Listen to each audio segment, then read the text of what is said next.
CR101radio.com, podcasts, and more.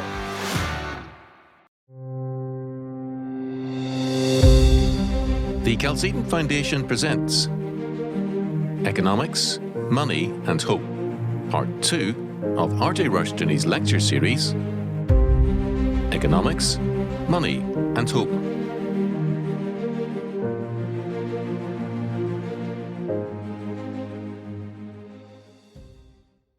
Our subject in this session is money, inflation, and morality. Money today is simply a state issue of paper stamped with a denomination. It is fiat money. It is state-created with a state-imposed value. Fiat money always has been and always will be inflationary money. It has an arbitrary and an artificial value. It is counterfeit money. True wealth has behind it the accumulation of work, of thrift, of inventiveness, of character. A well-cared-for orchard, a vineyard, has a continuing value as a producer of food. The paper value of that farm will vary in terms of taxes, inflation, and the market for its produce, but it also varies in terms of what is called money. When money is fiat money,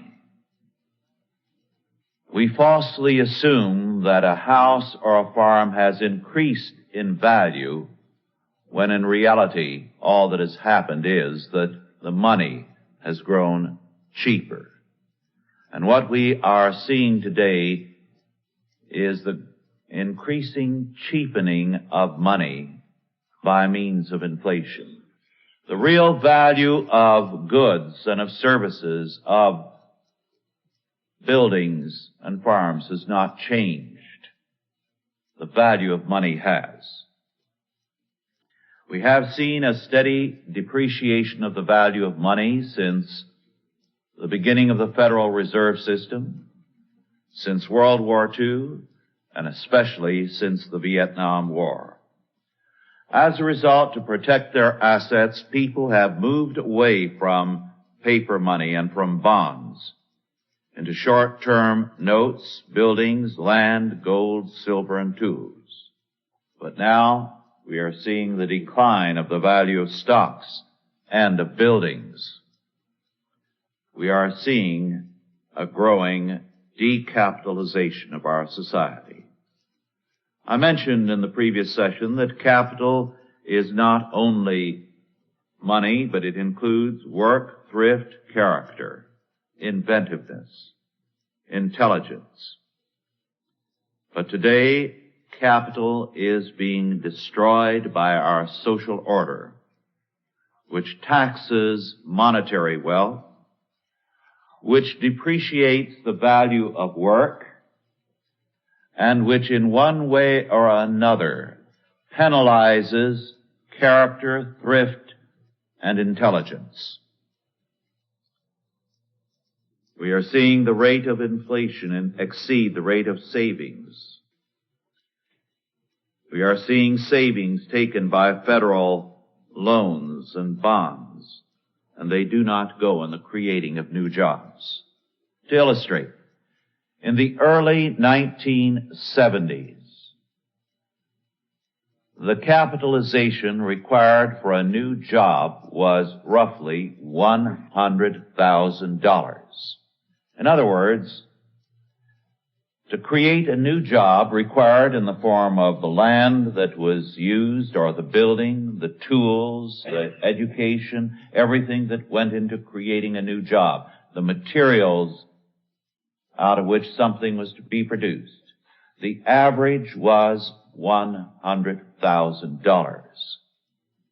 However, since 1917, we have seen two dramatic factors affect the economic scene. One, the tremendous cost of regulations, meeting all kinds of state and federal standards. There have been companies that have spent $3 million, $5 million trying to get a permit to put up a new plant and then been denied it. All that goes into the cost of a job. Then inflation goes into the cost of a job. So that today we may conservatively say that it costs $250,000 in fresh capital to create a new job. And the money is not there. Not only are old jobs being decapitalized by bankruptcies and by the debt structure, but the new capital is not there to create new jobs. And so we are in an economic crisis. It takes capital to create new jobs. And what do you do when there is no capital? To try to create it by taxation and federal grants. We just had a tremendous sum allocated in the proposed budget for more loans to get the housing industry underway. Where will that money come from? From us as taxpayers. And because the cost of those new houses will rise all the more, we will be less and less able to afford them. But more new jobs will be created then, ostensibly by taxing us all the more. We are being decapitalized at the same time as inflation and regulations are raising the price of every new job. Jobs are being priced out of the market. There is not enough capital to create them. The federal deficit is decreasing new jobs by sopping up so much of the available money, and the hope is receding of anything resembling a balanced budget. One commentator recently said, and his name, Robert D. Venn, in writing on the receding mirage of the balanced budget in the most recent issue of Public Interest, and I quote, he says, we can no longer have and no longer do have specific allocations for a specific agency in the federal budget. Once we said we need so much for this and we allocated it. But now, he says, and I quote, it does not work that way any longer.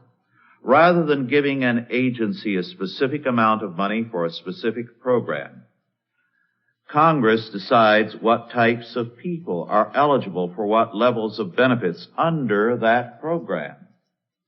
How much money is actually spent depends on how many people apply and how much the benefits for each one costs. How much is spent on such a program each year also depends upon economic conditions such as unemployment and inflation.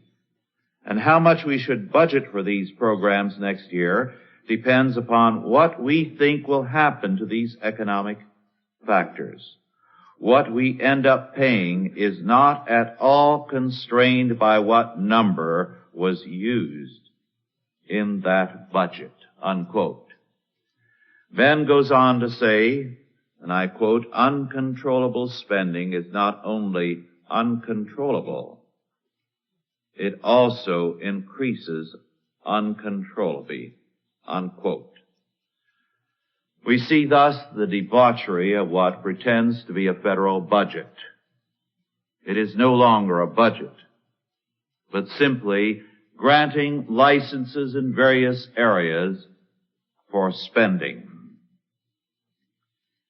And we see increasingly the budget dedicated to irrelevant and evil causes. I do not know how many of you get the Conservative Digest. How many of you do? Some of you, but not enough. John Lofton, a very good friend of Cal Seton, is the editor, and a recent issue was devoted, with help from Howard Phillips, one of our very strongest friends, head of the Conservative Caucus, to where federal funds are going. Let me read to you a list of some of the beneficiaries of our funds. The Amalgamated Clothing and Textile Workers, the AFL-CIO, Appalachian Council, American Friends Service Committee. Why don't they talk about the separation of church and state on grants like that? The Association of Community Organizations for Reform Now, or ACORN, the Council on Foreign Relations. Well, the Rockefellers do need our money. The Feminist Press, the Gray Panthers, the International Union of United Auto Workers, the League of Women Voters of the United States, the National Association of Farm Workers Organization, the National Council of Senior Citizens, the National Retired Teachers Association, the Pacifica Foundation, the Sierra Club, and so on. The entire issue this past month of Conservative Digest simply listed organizations receiving our funds and the amounts they are receiving. In that same month, Howard Phillips stated, and I quote, President Reagan's top economic advisors yesterday abandoned the traditional Republican stance that government deficits are the main cause of inflation, warning that it would be disaster if any basic changes were made in the president's economic policy. Calling for a new perspective on the budget, the Council of Economic Advisors suggested that instead of a goal of a balanced budget, the nation should be prepared to accept a deficit of $60 billion plus. Having asked for too little in the way of spending cuts, the Reagan administration has now decided to change its economic philosophy rather than its strategy for implementing that philosophy on which candidate Reagan campaigned, unquote. Howard Phillips has documented the fact that the homosexual or gay rights movement in this country and the feminist movement and a great many others were able to get off the ground and function and become powerful with federal grants.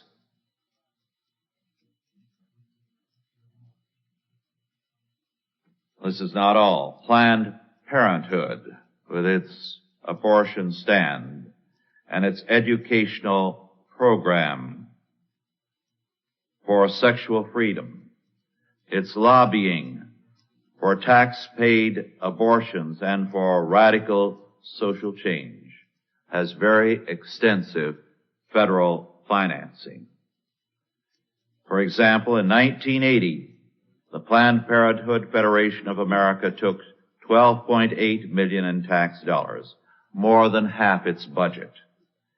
Its 189 local affiliates received $58 million total. Their combined budget was $122 million, unquote. Thus, both the national and the local affiliates are financed by us. Planned Parenthood has not been hurt by the Reagan administration. In fact, Planned Parenthood of Washington, if you'll pardon me for getting into the ridiculous, had the week of February 14 to 21 of this year, 1982, declared National Condom Week by Mayor Berry. In a mailing, they said, and I quote, yes, it is the 4th annual rubber disco. Now, the previous ones had not been official, but we've advanced so much that now is an official District of Columbia week. Admission is free with a condom and an invitation which can be picked up at the Men's Center of Planned Parenthood. This fabulous dance will be held at the Beret Discotheque, decorated with a rainbow of different colored blown-up condoms. The height of festivities will culminate with a condom blowing contest, the winner of which is to receive a prize, unquote. Now, at the same time that this is being done with our tax money, tax dollars are being used, $1 million or more at every trial, to persecute Christians, Christian churches, Christian schools, and children. Well, with such moral insanity, we can hardly expect an honest money, an honest economy, or an honest budget from the federal government. The financial movement of our modern age has meant the abandonment of the gold standard and the monetization of debt. Money now represents debt, not wealth. And the transition from capitalism and the free market to socialism has been made easy by fiat money and debt living. Banking is no longer warehousing. It is fractional reserve banking. Moreover, we have seen on a large scale in the last decade not only massive foreign aids as before to Marxist countries, but banks encouraged to make massive loans to these foreign countries. The estimate is that by 1980, in the decade of the 70s, the New York and other banks, primarily New York banks, had lent $80 billion to the Marxist countries. Their default would destroy the banking system. Unless, of course, with spectacular inflation, runaway inflation, we wiped out that debt. Poland defaulted on its loan at the beginning of this year. Just the interest payment, $71 million. Washington decreed that the taxpayer would pay the New York banks. And so Washington paid the banks of New York to keep Poland going. And at the same time, we recommended to the International Monetary Fund and to the World Bank increased loans, which will come out of our giving to those agencies, to both Poland and Romania, as well as other countries. Just a couple of weeks ago, the president of Zaire, an African country, perhaps the most corrupt of all, was in Washington, D.C. and New York with his entourage. They spent $2 million of our loans just celebrating in New York and Washington, D.C. Meanwhile, they were in default of $200,000 on an interest payment due almost a year ago. And when a congressman rose to protest that kind of indulgence and to say, let us strike Zaire from our current foreign aid, the man was rebuked by an administration spokesman. This is economics. Celso Ming, a Brazilian economist, said not too long ago, and I quote, "If I owe $1 million, then I am lost. But if I owe 50 billion, the bankers are lost," unquote. This is another version of the old proverb, make a small loan and you have a debtor. Make a very large loan and you've got a partner. Now that tells us something about the international scene. We have been making immense loans as a federal government and as bankers to the third world and to the Marxist countries. We are now in partnership with them as a result. And this explains a great deal of our foreign policy. We are in partnership with them and at war against the people, us. The federal government is at war against you, not against the Soviet Union, nor against Poland. We frown on what Poland does, but we pay their interest. We supply wheat to the Soviet bloc, without which they would have food riots in a very short time and the regimes would collapse. But then what would happen to our loans as a federal government and through the banks? So we continue to prop them up. We are in partnership.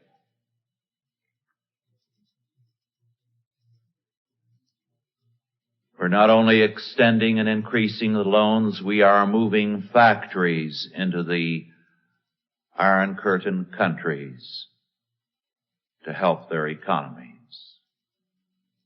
The next time you buy a pair of Levi Strauss jeans, remember they have moved from San Francisco to Hungary. They are one among many.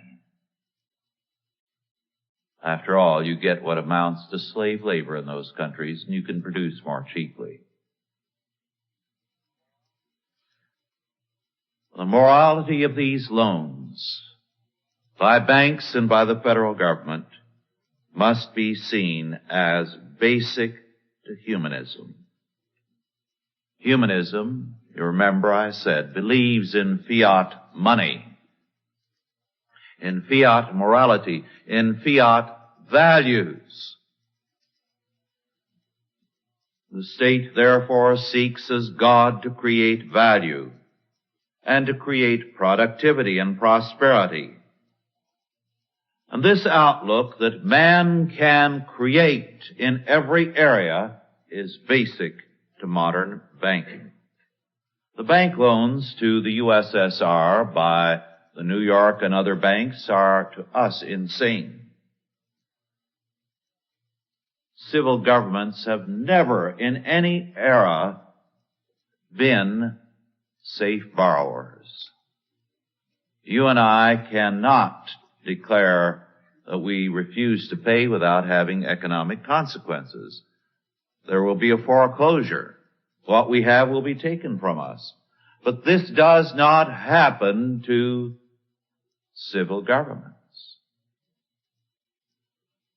Do you know that in 1875, the state of Mississippi defaulted on loans? The main possessors of those bonds were English investors. Those investors are still trying to collect from the state of Mississippi. They have an organization which keeps working away at it. And what has the state of Mississippi done? Written into its constitution the provision that those loans shall never be repaid by any future government. The idea of any civil government paying off anybody is absurd. They don't. We've never paid off Europe on countless things. I've just cited Mississippi. And Europe never paid off the war debts from World War I or World War II. Nobody that runs a government ever thinks of paying off. Paying off is a luxury that works for a while to keep the suckers happy. But in time, there's a cancellation. It is interesting that when In the course of World War II, Nazi Germany was broadcasting to Britain and attacking the Western world and its economics. It criticized savagely classical economics and the gold standard. And when Lord Keynes was asked about those broadcasts and what should be done with them, he said nothing. We have to agree that at this point, the Nazis are right. And so that philosophy, through Lord Keynes and others, was made a part of the economic order of post-World War II. We did not oppose the Nazis on their National Socialism, their economics. We are today a fascist country increasingly. We have the facade of freedom, but behind it, through regulations and controls, we have socialism. Brown rather than red socialism. Indirect socialism. And the false premise of all this kind of thinking is that state-created money and loans can create prosperity. Hence, there must be state loans to all the world, and the banks must loan also. And the banks, having the same philosophy, believe they can, by loans to Poland and to Romania, create such a wave of prosperity there and in the Far East and in Zaire, that the whole world is going to blossom with economic prosperity. It is blossoming with uncollectible debts. Money cannot produce, fiat money cannot produce nor create the productive man, the man of character. But unearned money can decapitalize a weak man and a weak economy. And today, inflation is decapitalizing all the world. And basic to that inflation is bad money. But the primary decapitalization begins with bad religion and bad morality. When Franklin Delano Roosevelt took office, one excellent economist named Tilden wrote a book predicting what was going to come. And the title gives the prediction, A World in Debt. And he made this statement: inflation only works not just when the state seeks to promote it, but when the people have larceny in their hearts. Because basic to all inflation is larceny. Larceny by debtors, by people who want to pay off good debts with bad money. It begins with bad religion, of which antinomianism is a key factor. Because if we do not believe that God's law rules the world, we're going to believe that man can make his own laws as he goes along. And then we fly in the face of common sense because we believe that the world is going to be what we make it. I said that the record of history demonstrated that loans to states are the worst loans that can be made. But listen to what David Rockefeller said a while back, and I quote, "In terms of straight credit risk, the presumption is that there is greater continuity of government in certain socialist states than in non-socialist states," unquote. What does that mean? The best risks are your socialist countries, because they are not readily overthrown. But if you lend to a republic, its government can be voted out of office. So make your loans the most socialist nations. But what Rockefeller totally forgot about in his thinking, and this is the reason why Chase National Bank is one of our endangered banks, thanks be to God, is that loans to a non-productive country are non-productive loans. And the Soviet Empire and its satellite states are all non-productive. And no loan to them has been or can be productive. But, as the old saying, which we encounter through the ages has it, whom God would destroy, he first makes mad. And there are a lot of madmen running around now, governing economies. If there is a future, it must be capitalized. It requires a theological and an educational capitalization first.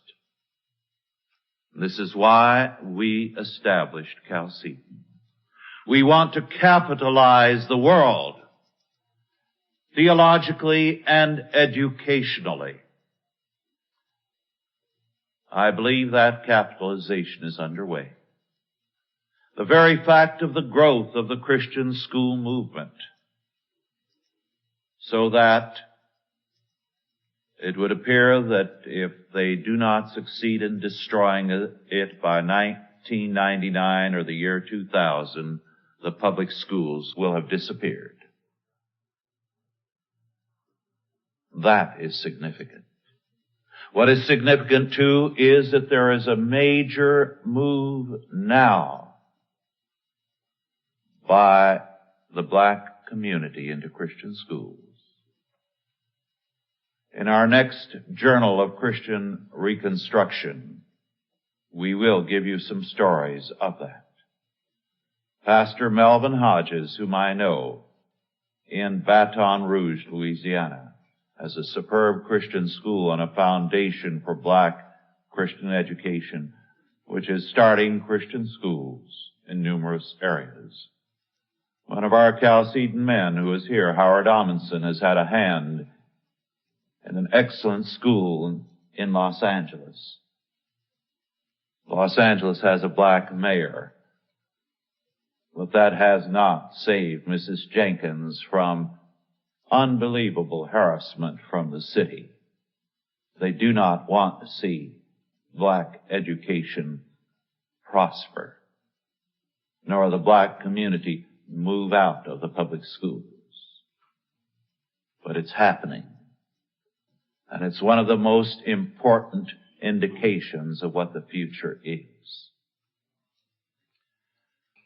We are seeing thus a dramatic change. And by the way, let me add, we are seeing a dramatic revival going on today in the black communities all over the country. In Los Angeles, one of the churches there, again, I know the pastor, Dr. E.B. Hill, and you'll read about him, I believe, also in the next journal, which Dr. Kelly is editing. Has started a Christian school, has started a training school for adults, has told every member that they must work to convert every person on their block. On one block, they had only an elderly, blind, black woman. But she worked. She got together a prayer meeting of women in time. And finally, they converted 161 of the 162 people on that block. And that young man was so upset by all these Amen brothers in the block, he moved away. But they found out from the truck driver where he was moving, and they called up that block and told them, meet him when he arrives and help him unload. And when that man got there, he found people waiting at the house to help him unload, saying, "Praise the Lord, brother, we're here to help you."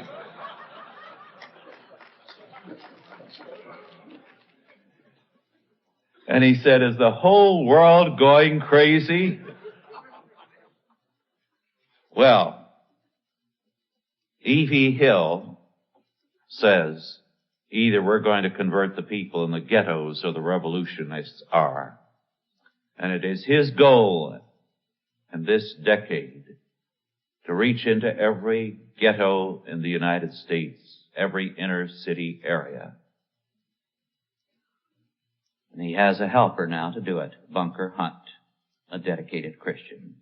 They've begun work in Denver and in Dallas. And they plan to spread out across the country. That is capitalization on the ground level. Making capital out of human beings who can then recapitalize with their character in this country. There's a tremendous movement out there. And there is a tremendous counter-movement, and that's why I'm in the courts so often. As the powers of statism seek to destroy this movement, to control it, to put it out of existence, so that they can be free to continue their plans for a humanistic world order. But we are told by Scripture that the earth is the Lord's and the fullness thereof. And we know that the enemy is doomed to failure. The only question is, will we take over? That is our responsibility. And God willing, we of Chalcedon intend to do all we can to arm the people of this country to take over this nation and the world for Christ. Thank you.